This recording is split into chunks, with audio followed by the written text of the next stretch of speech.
You are the head of a notorious disorganized crime family. What crimes are you committing? I would ask 15 different goons to whack the same guy and they'd all forget to do it. Order your goons to whack someone that has already died years ago of natural causes. Identity theft while signing our own names. Stealing your own identity. It's the perfect crime. They can't charge you and yourself for the same crime. The old copying your mate's homework including their name routine. Opening fraudulent credit card accounts in your own name and then buying expensive electronic items to be delivered to your house. Reverse identity theft. Take my personal information. Take it. I ran your credit score. No, thanks. Trying to email scam members of the royal family of Nigeria. I am a deposed American prince. Wow, that's impressive that you're 300 years old and still kicking. Nah, it's a government in exile thing. My great-great-great-great-great-great-grandfather was deposed. My family has held the American crown in exile in Bermuda since then. My family has held the American crown in exile in Bermuda since then. To be fair, if you're going to go into exile, Bermuda sounds like a lovely place to do it. To be fair, it's not that bad a strategy. They probably believe you as they've been in the same situation themselves.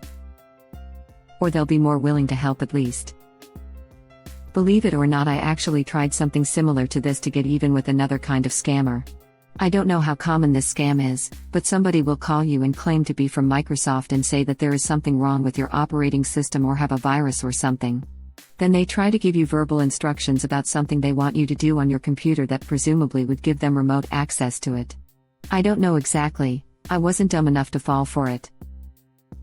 Anyway, these guys would call every few days and at one point I got sick of it, and the next time they called I launched into the entire sales pitch of the Nigerian prince. I told them that I'm really glad they called because I need their help. I told them I'm rich, but my money is stuck in Nigeria. Yes, I even said Nigeria, and that I'd give them a cut if they blah blah blah, you know what they tell you in those emails. Well, at first he totally fell for it. He was getting all excited about a big payday, then I heard someone on his end start talking to him in another language. He had an Indian accent, so I assume it was Hindu or Punjabi or something like that. Obviously I didn't understand what he was saying, but I heard the guy I was talking to say Nigeria to whoever was talking to him, and that guy started screaming at the dude who called me. After that he promptly hung up. I felt really good about myself for a while, and got a good laugh out of it. I'd like to say that they didn't call me anymore after that, but they did for a while. Saying the same old crap about being from Microsoft. Trafficking jam. Where'd you learn how to smuggle? A goddamn Cracker Jack factory? He learned from a ragtag band of smuggglers. Do they get a cut? I hope they're still receiving the fruits from their labor.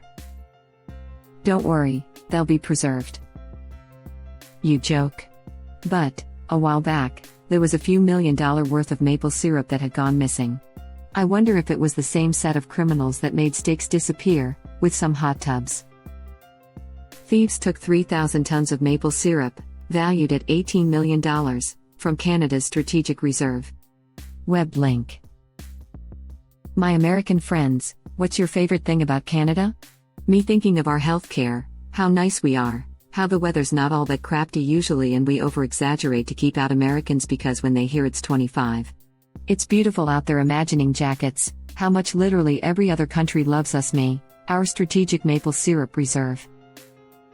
Like, it's not just an ordinary reserve, we have this for a effing reason. Also, maple syrup is worth more per barrel than oil, $1,800 syrup bucks versus the $66 crude is worth. Why the F haven't we made a massive push to become a sweet superpower yet? Chris Christie has entered the chat.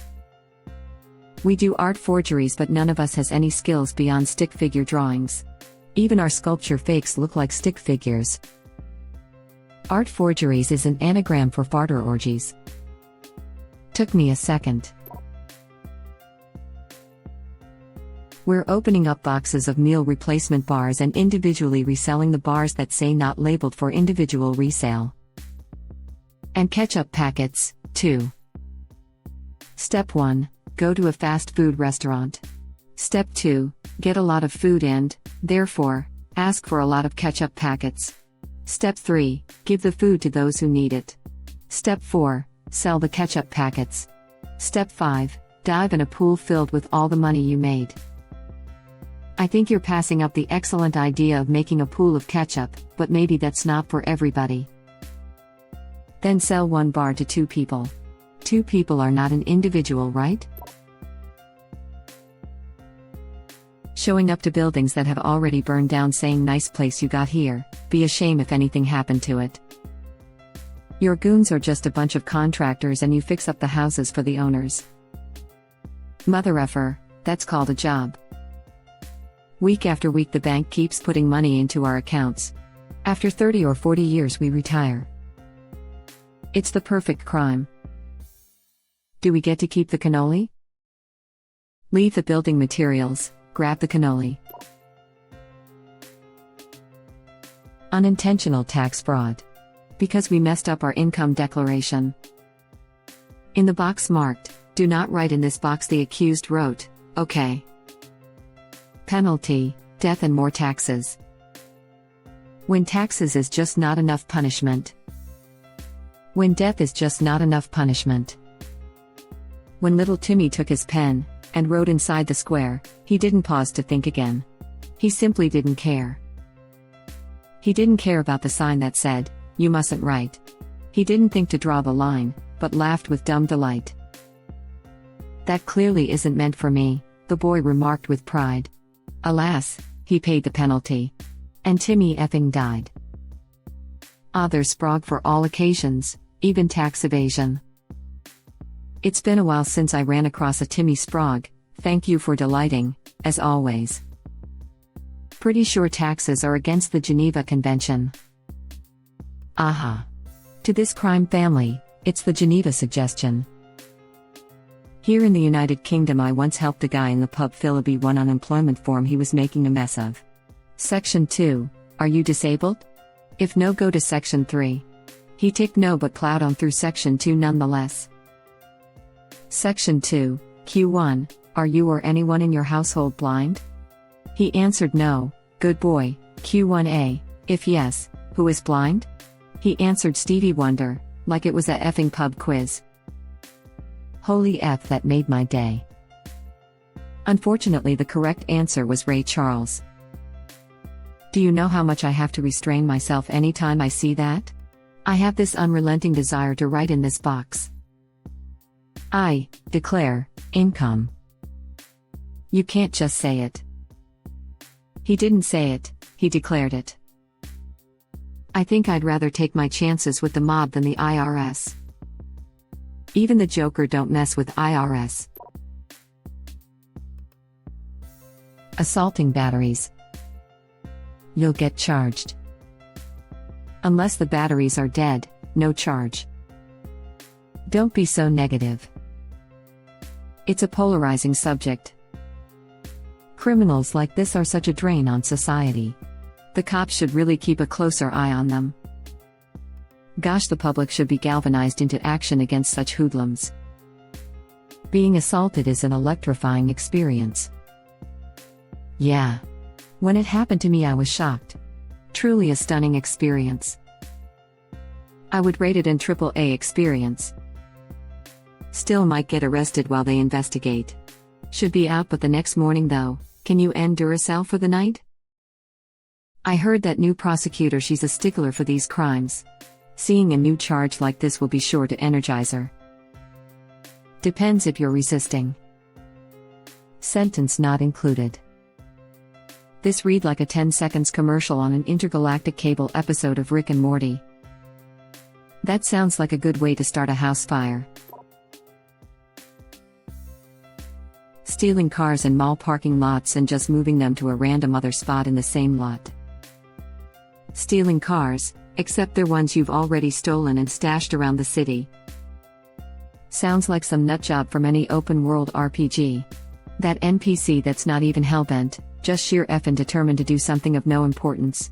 Imagine you take a car in Cyberpunk, then some bum started hunting you down cause you took one of his cars. Then you are like, WTF is this guy's deal, only for it to be revealed he's just standing cars for no purpose other than to be restolen by him and only him.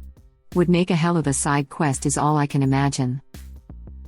Underrated comment of actual disorganized crime. Love it. I once heard a story that's probably fake, but I keep retelling it in hopes that eventually someone will Snopes me. The story is about Marcel Duchamp and the other Dadaists in France. The legend goes that a bunch of them would head to the rich F neighborhood in workman's clothes, while they knew the owners were out and the help would answer. They would inform the butler or whatever that we're here to reupholster the sofa, and proceed to steal the sofa. They would then go to another rich F house, holding a sofa, and say we are here to deliver the new sofa. They would haul the presented sofa in and remove the old sofa. Finally, they would return to the original house to deliver the reupholstered sofa. I would very much like to believe that this happened. I know someone whose car was parked at a mall. Some kids took it, and moved it to a nearby parking lot. They parked a similar car in its place, another white SUV. Hers replaced another white SUV. It ended up being 4 or 5 white SUVs that had been rotated in a half-mile radius. In high school, my best friend and I used to redecorate random houses during the night. We would take all of the decor, porch furniture, potted plants, etc. from 2 houses that were directly across the street from each other and switch them and try to set them up in exactly the same way. So when people left their home in the morning, they saw their yard set up in their neighbor's yard. Did that to my friend. Spent an hour trying to find his car. Proceeded to try to hit me after I did it. Spoiler alert, his car at the time had a high-tech key called a flat-bladed screwdriver. Jesus, you said high-tech, but that's some Star Wars level crap right there. We did this to a friend but didn't even need a key. The handbrake was busted, so we just pushed the car 2 blocks away. It wasn't hard to find as it was a white Renault 4 covered in colored round decals. Like a twister mat with wheels. We're breaking into your house and tangling the hangers in your closet and teaching your well-behaved dog bad habits. Switching the remote so they're in the room with the wrong TV. Putting exactly 1 piece of cutlery in the wrong compartment of the silverware drawer.